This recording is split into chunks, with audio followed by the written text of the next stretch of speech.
হবে, তিনি হচ্ছেন সেই দিবসের অধিপতি, সেই দিবসের মালিক। সূরা ইনফিতারে আল্লাহ পাক বলছেন, ওয়ামা আদরাকা মা ইয়াউমুদ্দিন সুম্মা মা আদরাকা মা ইয়াউমুদ্দিন। বিচারের দিনটি কি তা তোমাকে কে জানালো? আবার জিজ্ঞেস করছি, তোমাকে কে জানালো বিচারের দিনটা কি? আল্লাহ পাক জবাবে বলছেন, বিচারের দিনটা হচ্ছে ইয়াউমা লা তামলিকু নাফসুন লিনাফসিন শাইআন ওয়াল আমরু ইয়াউমা ইযিন লিল্লাহ। বিচারের দিন হচ্ছে এমন দিন যেদিন কেউ নিজেকে রক্ষা করতে পারবে না, কারো থেকে কেউ নিজেকে রক্ষা করতে পারবে না, নিজেকে কেউ নিজের জন্য কাউকে সাহায্যকারী পাবে না। সমগ্র ব্যাপারটি নিরঙ্কুশ ভাবে আল্লাহ রাব্বুল আলামিনের হাতে থাকবে। সেই দিনটার নাম কিয়ামত, সেটার নাম পরকাল, সেটার নাম হচ্ছে বিচারের দিন। যেদিন কর্তৃত্ব হবে কেবলমাত্র কার? আল্লাহ পাকের। সেই দিনটা হচ্ছে কর্মফল পাওয়ার দিন।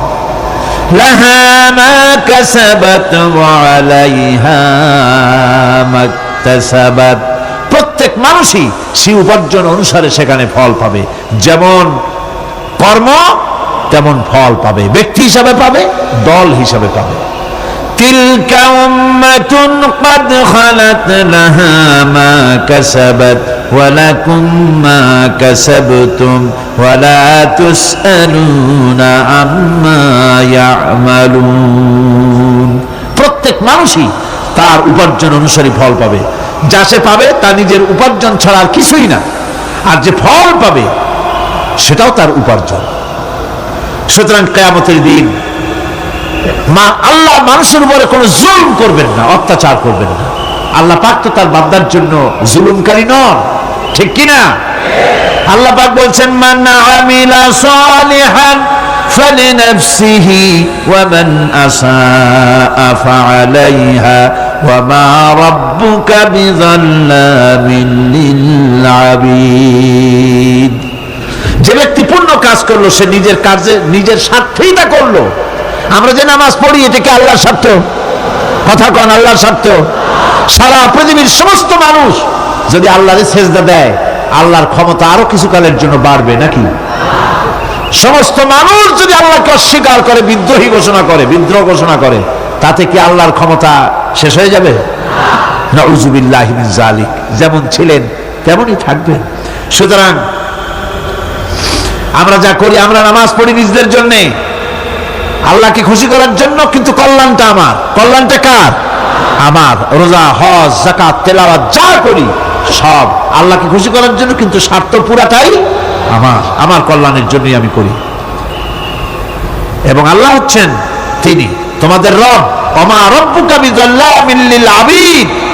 তোমাদের রব হচ্ছেন তিনি যিনি বান্দাদের উপরে কখনো অত্যাচার করেন না, জুলম করেন না, মেহেরবানি দিয়ে যিনি ছেয়ে রাখেন, তিনি হচ্ছেন আল্লাহ পাক। সুতরাং সেই কিয়ামতের মাঠে আল্লাহ পাকের দরবারে আমাদের সকলকেই উঠতে হবে। আল্লাহ পাকের দরবারে আমাদের সামনে, আল্লাহ পাকের সামনে দাঁড়াতে হবে। সেদিন আমাদেরকে কেউ বাঁচাতে পারবে না। সেদিন আল্লাহ পাক এর দরবারে যেন আমরা আসামি না হই, সেজন্য এই পৃথিবীতে কোরআন অনুযায়ী আমাদের জীবন গড়তে হবে, সুন্নাহ অনুযায়ী জীবন গড়তে হবে। তাহলে পরকালে আল্লাহ পাকের কাছে নাজাত পাওয়া যাবে। বড় কঠিন জায়গা, বড়ই কঠিন জায়গা। আল-ইয়াওমা লা ইয়ানফাউ মালুন ওয়ালা বানুন। কিয়ামতের দিন ধন, সন্তান, সন্ততি আর সম্পদ কোনো কাজে লাগবে না। সেদিন শুধু আমল যদি ভালো হয় কাজে লাগবে, আমল খারাপ হবে সব শেষ হয়ে যাবে। আল্লাহ রাব্বুল আলামিন নবীজিকে ডেকে বলেছেন, নবী আপনি বলেন, কুল মা কুনতু বিদআম মিনার রাসূল। আপনি বলুন আমি কোন নতুন রাসূল নই, আমার আগে অনেক নবী রাসূল পৃথিবীতে এসেছেন, তারা বিদায় হয়ে গেছেন। আমি জানি না কিয়ামতের দিন আল্লাহ রাব্বুল আলামিন আমার সাথে কি ব্যবহার করবেন, আর আমি এও জানি না যে কিয়ামতের দিন আল্লাহ পাক তোমাদের সাথে কি ব্যবহার করবেন। এই আয়াত নাযিল হওয়ার পর আল্লাহর হাবিব তার মেয়েকে ডাকলেন, জামাইকে ডাকলেন, নাতিদেরকে ডাকলেন, আহলে বাইতদেরকে ডাকলেন, আর বললেন, ও আমার মেয়ে কলিজার টুকরা ফাতেমা গো, শোনো, কেবলমাত্র আয়াত নাজিল হয়ে গেল, আল্লাহ পাক আমাকে শোনায়ছেন কিয়ামতের দিন আমি জানি না আমার সঙ্গে কি ব্যবহার করা হবে, আর এও জানি না যে তোমাদের সাথে কি ব্যবহার করা হবে। ও আমার কলিজার টুকরা মেয়ে ফাতেমা, কিয়ামতের দিন মুহাম্মদ সাল্লাল্লাহু আলাইহি সাল্লামের মেয়ে এই হিসাবে তোমার নাজাতের ফয়সালা হবে না। ও আমার কলিজার টুকরা নাতি হাসান আর হোসেন, কিয়ামতের দিন মুহাম্মদ সাল্লাল্লাহু আলাইহি সাল্লামের নাতি হিসাবে ফয়সালা হবে না। ও আমার জামাই হযরতে আলী, কিয়ামতের দিন আমার জামাই হিসাবে নাজাতের ফয়সালা হবে না। আমল যদি ভালো হয় ফয়সালা ভালো হবে, জান্নাতে চলে যাবে। আমল যদি খারাপ হয় কার নাতি কার জামাই দেখা হবে না। সুবহানাল্লাহ। কঠিন কিয়ামতের মাঠ। এই পরকালের বিশ্বাস যদি কলিজার মধ্যে ঢোকে মানুষ ভালো হয়ে যাবে। কোন সুবহানাল্লাহ। ওই যে মক্কার জীবনের ওই সমস্ত মানুষগুলি যারা চুরি করত, ডাকাতি করত, জেনা করত, বদমাশি করত, যারা শয়তানি করত, যারা মানুষকে খুন করত, এই মানুষগুলি এত ভালো হয়ে গেল, যারা চুরি ছেড়ে দিল, ডাকাতি ছেড়ে দিল, জেনা ব্যভিচার ছেড়ে দিল, এত ভালো হয়ে গেল, পৃথিবীর মধ্যে সেরা মানুষ তারা হয়ে গেলেন। জোরে বলেন সুবহানাল্লাহ। নবীর সাহাবীরা পৃথিবীর শ্রেষ্ঠ সন্তান, নবীর সাহাবীরা পৃথিবীর সেরা মানুষ, তাদের চাইতে সেরা মানুষ নবীদের পরে আর কেউ হতে পারে না। জোরে কোন সুবহানাল্লাহ। নবীর পরে পৃথিবীতে শ্রেষ্ঠ মানুষ কারা? সাহাবায়ে কেরাম রিদওয়ানুল্লাহ তাআলা আলাইহিম আজমাইন। ওনারা তো কুফরের মধ্যে ছিলেন, শিরকের মধ্যে ছিলেন, চুরি ডাকাতি জেনা ব্যভিচার এমন কোন পাপ নাই যা করা হয়নি। তারপরে যখন আল্লাহর নবীর কাছ থেকে তাওহীদ, রিসালাত ও আখিরাতের দাওয়াত পেলেন, কি সোনার মানুষ এক একজন হয়ে গেলেন। সুবহানাল্লাহ। যারা ছিলেন নারীর সতীত্বের জম, তারা হয়ে গেলেন নারীর সতীত্বের পাহারাদার। যারা মানুষের মাল চুরি করত, ডাকাতি করত, তারা রাতভর মানুষের মালের পাহারা দিল, মানুষের রক্তের পাহারা দিল। সুবহানাল্লাহ বিহামদি। রক্ত ও সম্পদের পাহারা দিল। রাসূল বললেন, খায়রুল কুরুনে কারনি, সর্বশ্রেষ্ঠ যুগ তো আমার যুগ। বন্ধুগণ, এরপরে একটা জীবন আসবে ওই কিয়ামতের ময়দানে। এই পরকালের বিশ্বাসটা গুরুত্বপূর্ণ ব্যাপার, আমাদের সব কিছুর হিসাব দেওয়া লাগবে। আল্লাহ পাক বলেন, ইন্নাস সামআ ওয়াল বাসারা ওয়াল ফুআদা কুল্লু উলাইকা আনহু মাসউলা। নিঃসন্দেহে মানুষের শ্রবণ শক্তি, দর্শন শক্তি এবং তার অন্তঃকরণের কল্পনা সম্পর্কে আল্লাহ রাব্বুল আলামিনের কাছে জিজ্ঞাসিত হতে হবে। কান দিয়া কি করেছিলা, চোখ দিয়া কি করেছিলা, মুখ দিয়া কি করেছিলে, হাত দিয়ে কি করেছিলে, সবকিছুর জবাব আল্লাহ রাব্বুল আলামিনের কাছে দিতে হবে। সবটার জবাব দিতে হবে, কোনো কিছু বাদ যাবে না। এমনকি মনের ভিতরে যে কল্পনা আমরা করি, এই কল্পনার হিসাবও আল্লাহর দরবারে দিতে হবে। কোরআনে কারীম বলছে, ওয়া ইন তুবদু মা ফি আনফুসিকুম আও তুখফুহু ইউহাসিবকুম বিহিল্লাহ। মনের ভিতরে তুমি যেটা কল্পনা করো সেটা প্রকাশ করো, অথবা তুমি গোপন রাখো, যাই তুমি করো না কেন, আল্লাহ রাব্বুল আলামিন এর হিসাবও তোমার কাছে নেবেন। ফায়াগফিরু লিমান ইয়াশা ওয়া ইউআযযিবু মান ইয়াশা ওয়াল্লাহু আলা কুল্লি শাইইন কাদির। মহান আল্লাহ পাক বলেন, করার পর তোমার মনের ভিতরে কি কল্পনা করেছিলে ওইটার হিসাব আমি নেব। হিসাব নেওয়ার পর যারে খুশি ক্ষমা করে দেব, যাকে খুশি শাস্তি প্রদান করব। সবকিছুর উপরে আল্লাহ রাব্বুল আলামিন শক্তিমান, সব তিনি করতে পারেন, সমস্ত কুদরত রয়েছে তার। সুতরাং মানুষদেরকে, আল্লাহর বান্দাদেরকে বিশ্বাস করতে হবে যে আমার কোনো কথা বাদ যাবে না, কথাগুলি রেকর্ড হচ্ছে, কথা রেকর্ড হচ্ছে। পৃথিবী একদিন পরিসমাপ্তি ঘটবে এবং আল্লাহর দরবারে আমাদেরকে উঠতে হবে এবং সেখানে আমাদের বিচার হবে। সেখানে আমাদের কি হবে? বিচার হবে। আল্লাহ পাক বিচারটাকে নির্ভুল করার জন্য, সঠিক করার জন্য প্রত্যেকের গলায় আমলনামা ঝুলায় রাখছেন, এখানে রেকর্ডের ব্যবস্থা করা হয়েছে। আল্লাহ পাক বলছেন ওয়া কুল্লু ইনসানিন আলজামনাহু তাইরাহু ফি উনুকিহি ওয়া নুখরিজু লাহু ইয়াওমাল কিয়ামাতি কিতাবান ইয়ালকাহু মানশুরা। আল্লাহ পাক বলেন প্রত্যেকের ভালো মন্দ কর্মফল কর্মলিপি আমি তার গলায় ঝুলায় রেখেছি। কিয়ামতের দিন সে নিজের কাছে স্পষ্ট সব দেখতে পারবে, কোনো জিনিস বাদ পড়বে না। তার গলায় তার আমলনামা ঝুলানো আছে, সব রেকর্ড হতেছে। এই পৃথিবী থাকবে না, এটা কি চিরকাল থাকবে না, এর একটা পরিসমাপ্তি ঘটবে। যেমন করে সারা বছর লেখাপড়া করার পর কলেজে, বিশ্ববিদ্যালয়, মাদ্রাসায়, হাই স্কুলে, সব জায়গায় সারা বছর লেখাপড়া করার পর যেমন পরীক্ষা দেওয়ার একটা দিন আসে, সারা বছর ব্যবসা করার পর হিসাব নিকাশ করার যেমন একটা সময় আসে, সারা মাস চাকরি করার পর বেতন পাওয়ার যেমন একটা দিন আসে, সারা জীবন চাকরি করার পর পেনশন পাওয়ার যেমন একটা সময় আসে, অনুরূপ ভাবে এই দুনিয়া যেদিন শেষ হয়ে যাবে, আল্লাহ নির্ধারিত সময় শেষ হয়ে যাওয়ার পর একটা সময় আসবে যখন আল্লাহ রাব্বুল আলামিন সব শেষ করে দিবেন, লন্ডভন্ড হয়ে যাবে, কিছুই থাকবে না। কোরআনে সব আল্লাহ বলে দিয়েছেন। আল্লাহ পাক বলেন এই পৃথিবীর সব কেমন ভাবে ধ্বংস হবে তার চিত্র আল্লাহ পাক কোরআনে কারিমে তুলে ধরেছেন।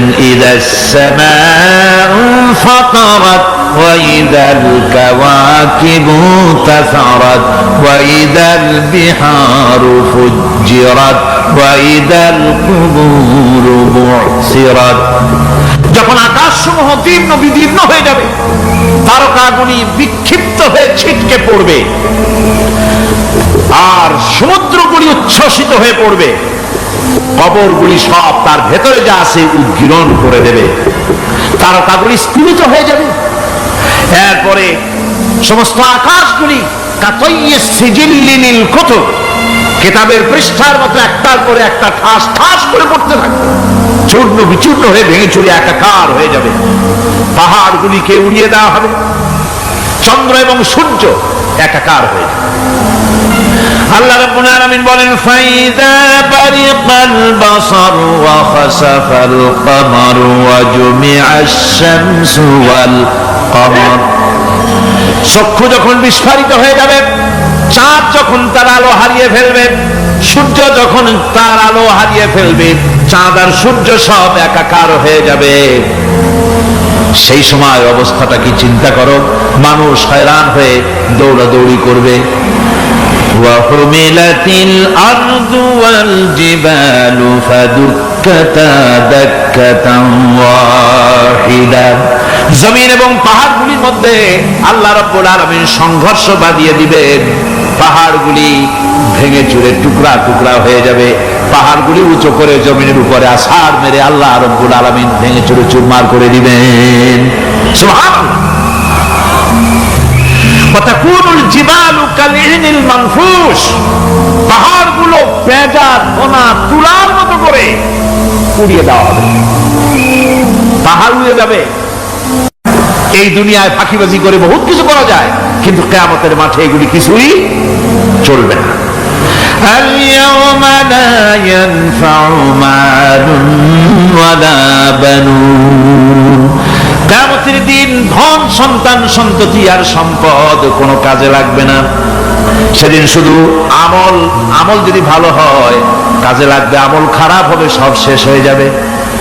আল্লাহ রাব্বুল আলামিন নবীজিকে ডেকে বলেছেন, নবী আপনি বলেন, কুল মা কুনতু বিদআম মিনার রাসূল, আপনি বলুন আমি কোন নতুন রাসূল নই, আমার আগে অনেক নবী রাসূল পৃথিবীতে এসেছেন, তারা বিদায় হয়ে গেছেন, আমি জানি না কিয়ামতের দিন আল্লাহ রাব্বুল আলামিন আমার সাথে কি ব্যবহার করবেন, আর আমি এও জানি না যে কিয়ামতের দিন আল্লাহ পাক তোমাদের সাথে কি ব্যবহার করবেন। এই আয়াত নাযিল হওয়ার পর আল্লাহর হাবিব তার মেয়েকে ডাকলেন, জামাইকে ডাকলেন, নাতিদেরকে ডাকলেন, আহলে বাইতদেরকে ডাকলেন, আর বললেন ও আমার মেয়ে কলিজার টুকরা ফাতেমা গো শোনো, কেবলমাত্র আয়াত নাজিল হয়ে গেল, আল্লাহ পাক আমাকে শোনাচ্ছেন কিয়ামতের দিন আমি জানি না আমার সঙ্গে কি ব্যবহার করা হবে, আর এও জানি না যে তোমাদের সাথে কি ব্যবহার করা হবে। আমার কলিজার টুকরা মেয়ে ফাতেমা, কিয়ামতের দিন মুহাম্মদ সাল্লাল্লাহু আলাইহি সাল্লামের মেয়ে, এই হিসাবে তোমার নাজাতের ফয়সালা হবে না। আমার কলিজার টুকরা নাতি হাসান আর হোসেন, কিয়ামতের দিন মুহাম্মদ সাল্লাল্লাহু আলাইহি সাল্লামের নাতি হিসাবে ফয়সালা হবে না। ও আমার জামাই হযরতে আলী, কিয়ামতের দিন আমার জামাই হিসাবে নাজাতের ফয়সালা হবে না। আমল যদি ভালো হয় ফয়সালা ভালো হবে, জান্নাতে চলে যাবে। আমল যদি খারাপ হয় কার নাতি কার জামাই দেখা হবে না। সুবহানাল্লাহ। কঠিন কিয়ামতের মাঠ। এই পরকালের বিশ্বাস যদি কলিজার মধ্যে ঢোকে মানুষ ভালো হয়ে যাবে। কোন সুবহানাল্লাহ। আল্লাহ পাক বলছেন ওয়া কুল্লু ইনসানিন আলজামনাহু তাইরাহু ফি উনুকিহি ওয়া নুখরিজু লাহু ইয়াওমাল কিয়ামাতি কিতাবান ইয়ালকাহু মানশুরা। আল্লাহ পাক বলেন প্রত্যেকের ভালো মন্দ কর্মফল কর্মলিপি আমি তার গলায় ঝুলায় রেখেছি। কিয়ামতের দিন সে নিজের কাছে স্পষ্ট সব দেখতে পারবে, কোনো জিনিস বাদ পড়বে না। তার গলায় তার আমলনামা ঝুলানো আছে, সব রেকর্ড হতেছে। আমরা যা করছি সবগুলি রেকর্ড হয়ে যাচ্ছে। বর্তমান বিজ্ঞানীরা আবিষ্কার করেছে যে মানুষের শরীরের ভিতরে ডিএনএ আছে, রক্তের ভিতরে ডিএনএ, এটা একটা কোড। মানুষের রক্তের ভিতরে ডিএনএ আছে। যেমন তার ব্রেনের ভিতরে কতগুলি কোষ আছে, এক একটা কোষ এক এক ধরনের কাজ করে, অনুরূপ ভাবে তার শরীরের ভিতরে রক্তের ভিতরে ডিএনএ আছে। এই ডিএনএটা কি? এই ডিএনএটা হচ্ছে, এই ডিএনএ একটা কম্পিউটারের মতো কাজ করতেছে। লোকটা কি করবে, কোথায় যাবে, সে ভালো হবে মন্দ হবে কি হবে, সব তার ডিএনএ এর মধ্যে রেকর্ডকৃত আছে। এটা বোঝার জন্য একটা সুন্দর দৃষ্টান্ত দেওয়া যায়। যেমন এই কাগজটাকে আপনারা মনে করুন একটা গাড়ির ব্লুপ্রিন্ট, একটা ব্লুপ্রিন্ট, একটা গাড়ির ব্লুপ্রিন্ট।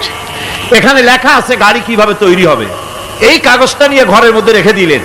এখন এই কাগজটা থেকেই অটোমেটিক গাড়ির উইন্ডো তৈরি হলো, শিল তৈরি হলো, গাড়ির বডি তৈরি হলো, চেসিস তৈরি হলো, টায়ার তৈরি হলো, ইঞ্জিন তৈরি হলো, ব্যাটারি তৈরি হলো, পেট্রোল নিল, আর কোন রকমের ড্রাইভার ছাড়াই গাড়ি চলতে আরম্ভ করলো। এই কথাটা যদি মনের মাথার মধ্যে আনতে পারেন যে এটা কিভাবে হইতে পারে, এতে লেখা অনুযায়ী যেভাবে হওয়া যদি সম্ভব হয়, অনুরূপ ভাবে মানুষের রক্তের ভিতরে ডিএনএ এর আবিষ্কার করেছে। এর ভিতরে মানুষের ভালো মন্দ, কোথায় যাবে কি করবে, সবকিছু এর মধ্যে রয়েছে। কোরআনে কারিমে আল্লাহ রাব্বুল আলামিন, আমি গত বছরও বলছিলাম যে বিজ্ঞানের আবিষ্কার যত বাড়বে কোরআন বোঝা মানুষের জন্য তত সহজ হবে। কোন সুবহানাল্লাহ। কোরআন বোঝা মানুষের জন্য তত সহজ হবে। সুতরাং মানুষের গলার সাথে আল্লাহ পাক বলছেন যে একটা আমলনামা আমি ঝুলাই দিয়েছি তার গলার সাথে, সে যা করতেছে ওখানে সব লিপিবদ্ধ হচ্ছে, কম্পিউটারাইজড, কম্পিউটারের মতো এগুলি সব গ্রহণ করতেছে। এগুলি কিয়ামতের দিন তার সামনে হাজির করা হবে। কিয়ামতে যখন আমলনামা তার সামনে দিয়ে বলা হবে ইকরা কিতাবাকা কাফা বিনাফসিকাল ইয়াওমা আলাইকা হাসিবা, তাকে বলা হবে নিজের কর্মলিপি নিজেই পড়ো, আজ তুমি তোমার নিজের হিসাব নিতে যথেষ্ট। বন্ধুগণ, এই মাহফিলে যত লোক আমরা বসে আছি, আমরা আমাদের হিসাব নিতে যথেষ্ট না আরেকজন লাগবে? কোন আমরা যথেষ্ট কিনা? কথা বোঝেন নাই। আমি বলতে চেয়েছি এটা, আমরা যদি এখন চোখ বুঝে চিন্তা করি যে পিছনের জীবনে কি করেছি, মনে পড়বে নাকি পড়বে না? বলেন সবাই, পড়বে কি পড়বে না? ছোটবেলায় কবে পায়ের নিচে কাঁটা ফুটেছিল, কবে কোথায় আছাড় খেয়েছিলেন, কবে কার বেল তাল আম কাঁচা আম চুরি করে খেতে গিয়ে কিল খেয়েছিলেন, তাড়া খেয়েছিলেন, তাকে এখন মনে নাই? আছে। তাহলে কিল, ওই তাল বেল চুরি করতে গিয়ে যে কিলটা খাইছিলেন সেটাও মনে আছে, ভালো মন্দ সব মনে আছে। তাহলে কোন হোটেলের রুমে কি করছিলেন, কোন স্কুলে কোন কলেজে কি করছিলেন, তারপরে জীবনে ছোট বড় ঘটনাগুলি সব বুঝতে মনে পড়বে না? এবার হিসাব করেন, মনে যদি পড়ে এবার হিসাব করেন আপনি জান্নাতি না জাহান্নামে। আপনি আপনার নিজের হিসাব নেওয়ার জন্য যথেষ্ট। তাকে হিসাব করতে বলা হবে, তোমার হিসাব, তোমার নিজের হিসাব নেওয়ার জন্য তুমি যথেষ্ট, তোমার হিসাব তুমি নিজেই করো, এটা পড়ো। আর সেই কিয়ামতের দিন কোনো সাহায্যকারী মিলবে না। লান তানফাকুম আরহামুকুম ওয়ালা আওলাদুকুম ইয়াউমাল কিয়ামাহ। লান তানফাকুম, কিয়ামতের দিন কোনো ফায়দা হবে না, অবশ্যই কোনো ফায়দা হবে না, কোনো উপকারে আসবে না। কিয়ামতের দিন তোমার সন্তান, তোমার স্ত্রী, তোমার মাল, তোমার সম্পদ কোনো উপকারে আসবে না কিয়ামতের ময়দানে। সেদিন সব তোমার সাথে বিচ্ছেদ করবে, সব পালায় যাবে। সেখানে উৎকোষেরও কোনো কারবার নাই যে ঘুষ টুস দিয়া, ফেরেশতাদের কোনো রকম বুঝবাজ দিয়া, আলাদা কোনো চোরাগলি পথ দিয়া একেবারে ফুট করে ভেস্তে চলে যাবেন, এমন কোনো সুযোগ নাই। অনেকে বলে হুজুর এমন কিছু দোয়া শিখায় দেন যাতে ওই সব জেহাদ বোমা এগুলি খুব ভয় পাই, ও সব রাস্তা টাস্তা না, খুব সহজে কিছু দোয়া দুরূদ করিয়া আস্তে করে জান্নাতে চলে যাওয়া যায়, এরকম একটা দোয়া, এরকম একটা পথ বলে দেন। আমি বলি ভাই, এরকমের কোন চোরাগলি আমার রাসূল আবিষ্কার করতে পারেন নাই।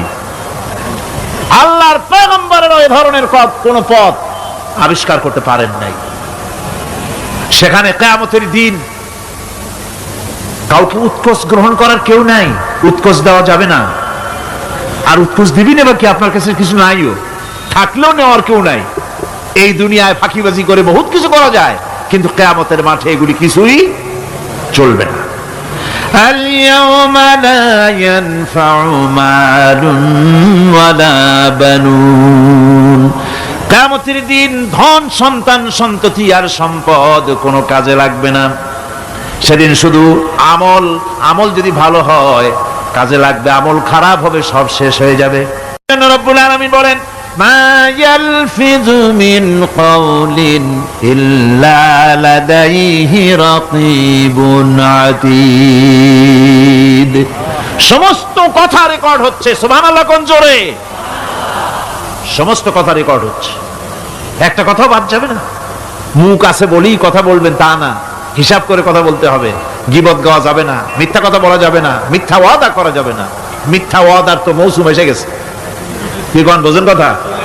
হ্যাঁ, মিথ্যা ওয়াদার মৌসুম এসে গেছে। এখন মৌসুমে বাহার, মিথ্যা বলার। কত সুন্দর সুন্দর ওয়াদা, সোনা দিয়া রাস্তা বানায় দেবো।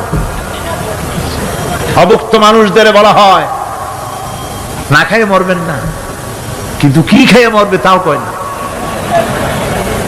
আমরা যদি যাইতে পারি তাহলে মটকির মতো রসগোল্লা বানাই দেব, গরুর গাড়ির চাকার মতো জিলাপি বানাই দেব, খাইতে গিয়ে হা করে শীত হয়ে থাকবে। কত রঙিন রঙিন কথা। মিথ্যা ওয়াদার সময় এসে গেছে। ভাইরা আমার, পরকাল যদি বিশ্বাস করে সেই ব্যক্তি কিছুতেই মুখ আছে বলেই যা খুশি বলবে না, পরনিন্দা করবে না, পরচর্চা করবে না, হাত আছে বলেই যা তা লিখবে না। ঘটনা হইল একটা, লিখলো আর একটা। কলম একটা আছে বলেই যা খুশি তা লেখা যায় না, মুখ আছে বলেই যা খুশি তা বলা যায় না, চোখ আছে বলেই যা খুশি তা দেখা যায় না। গরু খাওয়া জায়েজ করা হয়েছে বলে গরুর লেজ থেকে মাথা পর্যন্ত পাইকারি দরে সব খাওয়া যায় না। গরু খাওয়া হারাম না হালাল? হালাল। পাইকারি দরে লেজ থেকে মাথা পর্যন্ত সব খাওয়া হালাল না। ওর মধ্যে আল্লাহ কিছু হারাম রেখে দিছে, সেগুলোকে বাইসে খাইতে হবে। আল্লাহ দেখতে চান পাইকারি দরে জমের খাওয়া খাও না আমার হারামগুলি বাদ দিয়া খাও, নিষেধ করা গুলি বাদ দিয়া খাও। মুখ আছে বলেই যা খুশি তা বলা যাবে না, কান আছে বলেই যা খুশি তা শোনা যাবে না, চোখ আছে বলেই যা খুশি তা দেখা যাবে না, হাত পা আছে বলেই যা খুশি তা করা যাবে না। সবটার পেছনে আল্লাহ রাব্বুল আলামিনকে ভয় করা লাগবে। মহান আল্লাহ রাব্বুল আলামিন বলে, বান্দারে